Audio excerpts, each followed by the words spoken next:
पहले तो शिक्षक दिवस की ढेर सारी शुभकामनाएं, और जो आप लोगों के द्वारा ये खुशियां मिल रहा है इसके लिए थैंक्स आप लोगों को। आज देश के प्रथम उपराष्ट्रपति और द्वितीय राष्ट्रपति डॉक्टर सर्वपल्ली राधाकृष्णन के जन्मोत्सव के रूप में हम लोग शिक्षक दिवस मनाते हैं, तो उनके चरणों में मैं श्रद्धा सुमन अर्पित करता हूँ। प्यारे बच्चों, हमारे साथ यहाँ पर सारे प्रतिष्ठित शिक्षक लोग भी हैं और मुस्कुराते हुए ये बच्चे भी हैं। बहुत हम लोग सौभाग्यशाली हैं और वो लोग बहुत किस्मत वाले होते हैं जिनमें शिक्षक शब्द लगते हैं। फील्ड अलग अलग हैं, डॉक्टर, इंजीनियर, जज, डीएम, एसपी, क्रिकेटर, जितने भी आप फील्ड देखते होंगे सब लोग अपने अपने सेक्टर में बहुत अच्छे कर रहे हैं और राष्ट्र के मान सम्मान और उसके प्रगति में सभी लोग योगदान दे रहे हैं। लेकिन ये हम लोग इतने सौभाग्यशाली हैं, हम लोग कहने का मतलब है जिनमें शिक्षक शब्द जुड़ा है, कि ये जितने भी रास्ते ये बन रहे हैं, निकल रहे हैं, वो सबका दायित्व शिक्षक के कंधों पर है। तो वो एक डीएम भी बना, एक क्रिकेटर भी बना, तो उसके भी गुरु, उसके कोच उसको दिशा निर्देश दे रहे हैं, सिखा रहे हैं। एक अच्छा वकील भी बने। तो इसलिए हर दायित्व में एक शब्द ईमानदारी जरूर होता है, लेकिन शिक्षक शब्द में, ईमानदारी शब्द में हल्का भी चूक हो गया तो भविष्य का निर्माण जो बेहतर होना चाहिए उसमें लगेगा कि वो पतन के तरफ चला गया। तो ये जिम्मेवारी इतना, मतलब ये इसका बोझ इतना है कि इसमें इसके दर्द पीड़ा को ही केवल नहीं आपको भार को सहना है, बल्कि उस बच्चे के माता पिता का दायित्व भी एक शिक्षक को ईमानदारी पूर्वक निभाना पड़ता है और सभी निभाते भी। प्यारे बच्चों, मैं इसकी चर्चा इसलिए मैं कर रहा हूं क्योंकि एक शिक्षक पूरे जीवन एक स्टूडेंट रहते हैं, पूरे जीवन उसको सीखना है। कई मायनों में ऐसा होता है कि बच्चों से भी प्रत्येक दिन शिक्षक को सीखने को मिलता है, उसके नॉलेज के माध्यम से भी सीखने को मिलता है कि आपके पास किसी बात को बताने के, किसी क्वेश्चंस को बताने के कुछ तरीके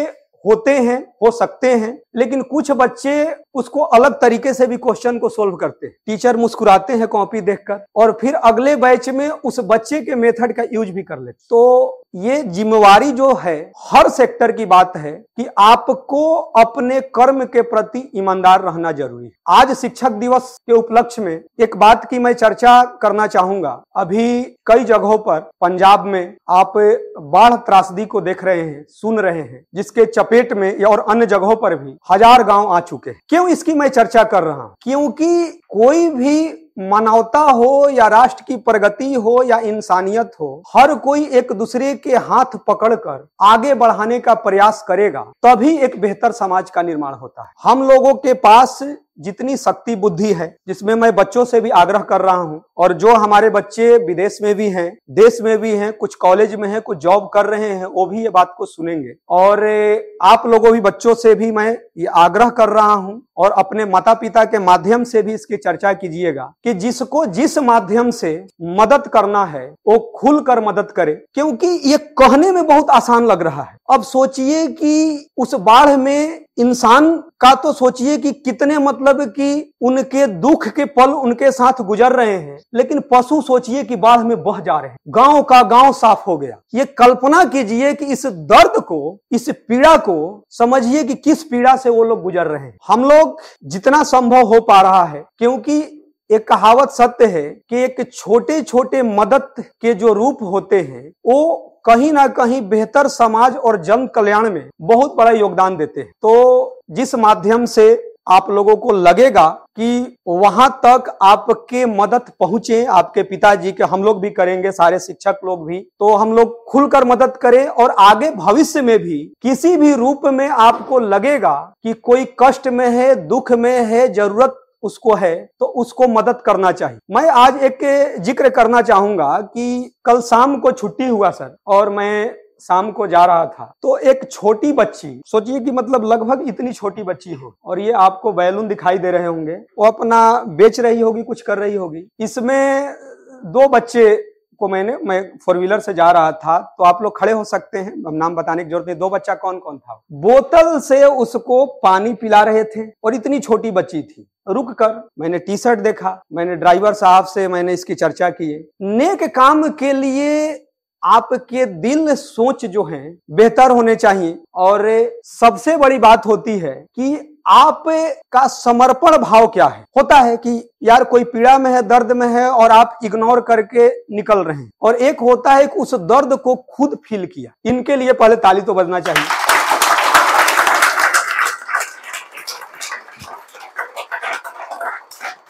सर, कल जब हम रास्ते से जा रहे थे तो बीच में वो छोटी सी बैलून ली हुई थी लड़की, वो मेरे पास आई, कहे कि भैया पानी है भैया। तो हम बोले कि हाँ, मैं बोतल में होगा तो देखते हैं। तो पानी था, तो कहे कि भैया आप पानी दे सकते हैं। तो हम कहें कि पिला देते हैं तुमको। उसको पानी पिलाएं उसको, और वो पानी पी, कही फिर धन्यवाद कही, और वही कही कि धन्यवाद भैया।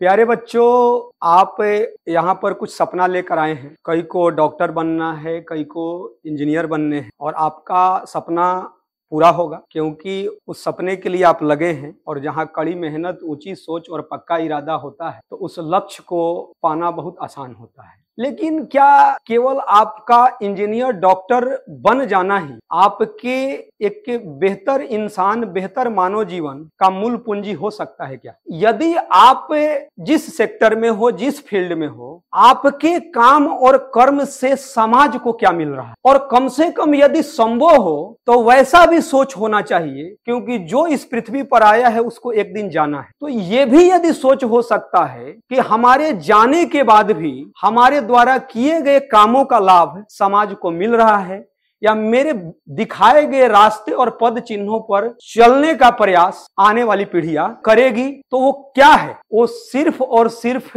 आपकी ऊंची सोच के साथ समाज को लौटाने का यदि मन में कुछ है कि आप बेहतर समाज बनाने के लिए क्या योगदान दे सकते। आप ध्यान दे रहे होंगे कि यहाँ एसी भी चल रहा है, लाइट भी ऑन है, लेकिन कभी दौर ऐसा भी रहा होगा कि जब अंधेरा था। वो इसका मतलब है कि किसी के ज्ञान, बुद्धि, कौशल ने वो समाज को दिया कि वो इस पृथ्वी पर है या नहीं है, मतलब प्रेजेंट, पास्ट, फ्यूचर सभी में वैसे लोगों को याद, और ये सिर्फ और सिर्फ आप कर सकते हैं।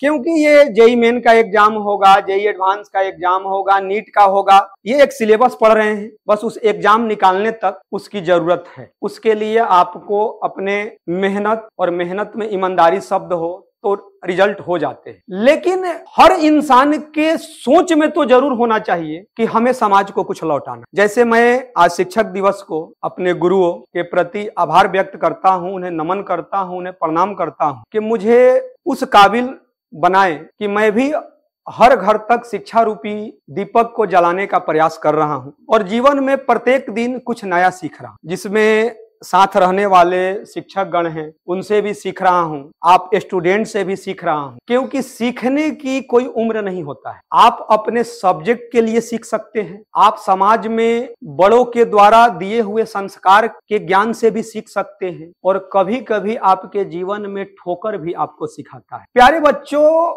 आपके जीवन में एक समय ऐसा आएगा, और लगभग सबके साथ ऐसा होता है, कि कभी आपको ऐसा लगेगा कि आगे बढ़ना कष्टदायक, पीछे चलना भी आपको कष्ट देगा, और स्थिर रहना भी ऐसा लगेगा कि घातक साबित हो रहा है। लेकिन वैसे पल और वैसे क्षण से भी बाहर निकला जा सकता है, और वह सिर्फ और सिर्फ माता पिता और गुरु के आशीर्वाद से वैसे कष्ट के दिन से आप बाहर निकलकर, और आपके जीवन में खुशियों के पल आते हैं। लेकिन उस समय ऐसा क्षण आता है, ऐसा लगता है, सबके जीवन में ऐसा होता है, हम लोगों के भी जीवन में होता है, आपने मम्मी पापा से भी बात कीजिएगा, वैसा होता है। लगेगा ऐसा कि आगे बढ़ना भी कष्टदायक है, पीछे जाना भी कष्ट दे रहा है, और यह भी लगेगा कि स्थिर रहना भी आपके लिए घातक है। लेकिन जिन पर माता पिता और गुरु का आशीर्वाद होता है, वो कष्ट के पल न जाने चुटकियों में कब खुशियों के पल में बदल जाते हैं। तो मेरा ऐसा मानना है कि आप जो शिक्षा का बेहतर रूप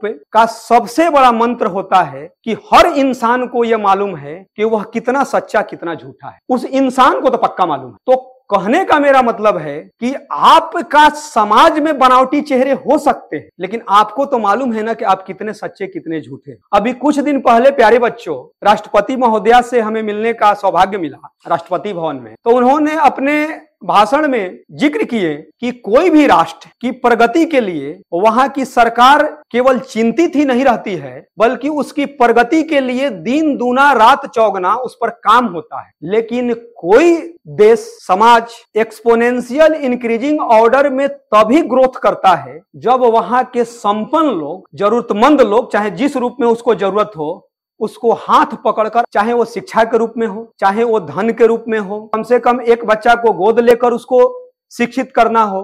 कोई बच्चा पैसे के अभाव के कारण शिक्षा नहीं ग्रहण कर पा रहा है, उसके लिए आप लोग बढ़कर मदद करिए। और जब अपने पैरों पर खड़ा हो जाइएगा तो प्यारे बच्चों, बस शिक्षक दिवस को यही संदेश है कि केवल अपने घर परिवार का दर्द को अपना दर्द नहीं समझना है। मानवता, इंसानियत के सच्चे वाहक वही कहे जाते हैं जो सभी के कष्ट को अपना कष्ट समझकर बेहतर समाज बनाने में योगदान देते हैं।